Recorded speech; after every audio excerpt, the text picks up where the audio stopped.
There's so much uncertainty in the US economy right now that a lot of people are just sitting on the sidelines wondering, should I invest my money?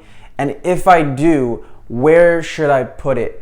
I'm going to reveal to you my personal investment strategy for this upcoming year, and I'll share with you some of my thoughts on the real estate market as well.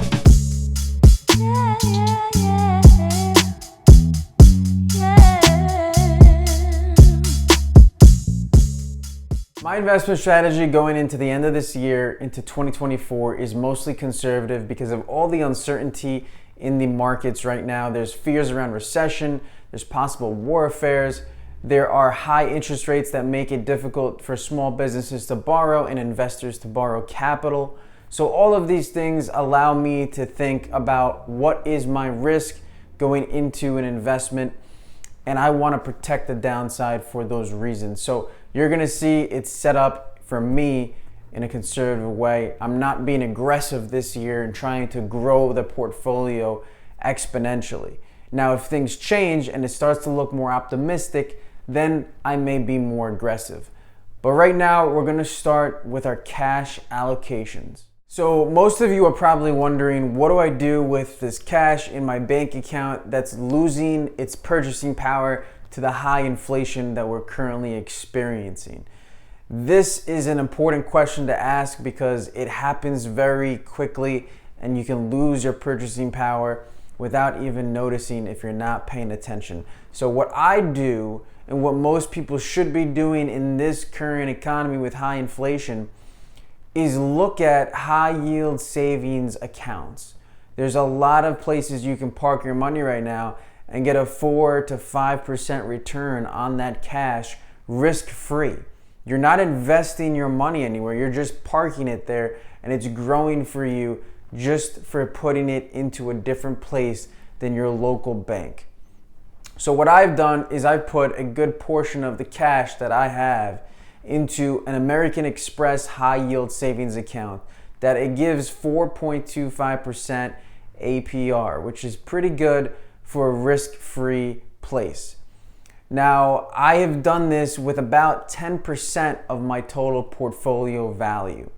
So I do not like to keep a ton of cash on hand. I like to have most of it invested. But now I am trying to hold on to a little bit more cash for potential opportunities that may be coming up. And also, like I said, to protect my downside. So that cash is about 10% worth of my total portfolio. I'm going to park most of that, if not all of it, in the high yield savings accounts. And I would suggest that you do the same. It doesn't have to be with American Express. You can shop around. You may be able to get higher rates somewhere else. But you should not just keep all of your cash in your local bank with a return that's less than 1% when inflation right now is possibly higher than 3 to 4%. So look into it and see what you can get. Next, I'm going to stop my acquisitions for Airbnbs right now. There is a lot of uncertainty in the Airbnb market, and we're heading into the winter season, which is our down season, so our cash flow and everything is very slim. And I want to see how it performs this winter because last winter was not the best, and this winter I think will perform similarly. But if after the winter things start to change around and things look a little bit more optimistic, I can consider acquiring more Airbnbs. But right now, I'm going to hit the pause button on it, and I'm going to manage the ones I have well and try to increase the cash flow and the revenue on those that I currently have. Next, the residential real estate that I currently own is all single family, and I'm going to hold on to these properties. I do not want to sell them. I want to hold on to them for the cash flow and equity buildup because I am bullish on the residential real estate market. I believe that the residential real estate market will actually appreciate around 5% within this next year because there is so much of a supply issue, and I do not see any way to solve this issue quickly within the next year that will allow the supply and demand dynamics to equalize. So I see appreciation, not like we had in the last couple of years, but definitely something that's going to be on the upside. And I think that holding on to long-term rentals in the long run is always a good bet. So I'm going to try to acquire one, maybe two more long-term single-family rentals. And I'm going to hold on to the ones I have now. I'm not selling them. And I'm going to let them build an equity if the rates, the mortgage rates, do come down within the next year.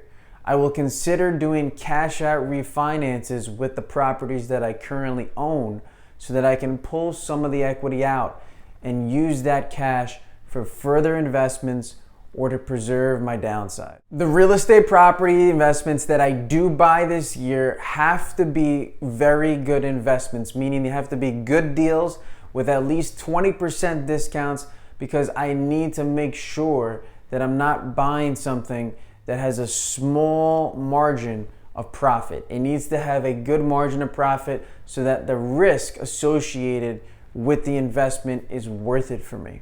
So I'm going to be picky, and that's why I'm saying I'm going to get one, maybe two in the next year. Now, I am not bullish on the commercial real estate market. The residential real estate market is where you and I reside in homes, usually single family homes, 1, 2, 3, 4 unit multifamily buildings. Commercial real estate is 5 units and above. These are office buildings, retail stores, big residential apartment complexes. These buildings are going to be under distress within the next year because of the high interest rates and how cap rates have been changing so quickly. So the commercial real estate market, I am not looking into buying right now, but I am open to opportunities that may come up in the future. And that's why I'm parking my cash for opportunities such as that, maybe in the commercial investment market. Next is Bitcoin investments. I have purchased some of this a couple of years ago, and I'm going to hold on to it because I believe that we are going to see a big upswing in Bitcoin within 2024, specifically because the halving of Bitcoin is set for April 26th of 2024. And there's also a big thing going on right now with BlackRock trying to get its ETF approved along with a lot of other companies. And if that ETF does get approved, I believe it's going to bring the price up significantly along with the halving in 2024. So I'm going to hold on to it, and I may even consider putting more into it. But I am going to probably just hold because of the big risk associated with that asset class. And like I said, I'm trying to take more of a conservative approach this year. Last is stocks. Now, I'm not a big stock investor. I have invested in stocks, but mostly I'm in real estate, and I like to stay there because that's what I know, and I know it well, and I enjoy it. So I will probably not invest too much into stocks within this next year. If I am going to put any investments in, it's going to be a general S&P 500 index fund, something very general and safe, and I'm going to hold it for a long period of time. So if you're looking into doing stock investments, that's always a safe bet. Look at an S&P 500 index fund as a good option. So that's it. That's my investment strategy going forward. I will adjust if the market adjusts, if rates come down, if all of a sudden we head into a deep recession, if things happen with the war. All of these things are uncertain, but if something does happen, I have to be willing to shift and pivot my strategy to either being more conservative or more aggressive.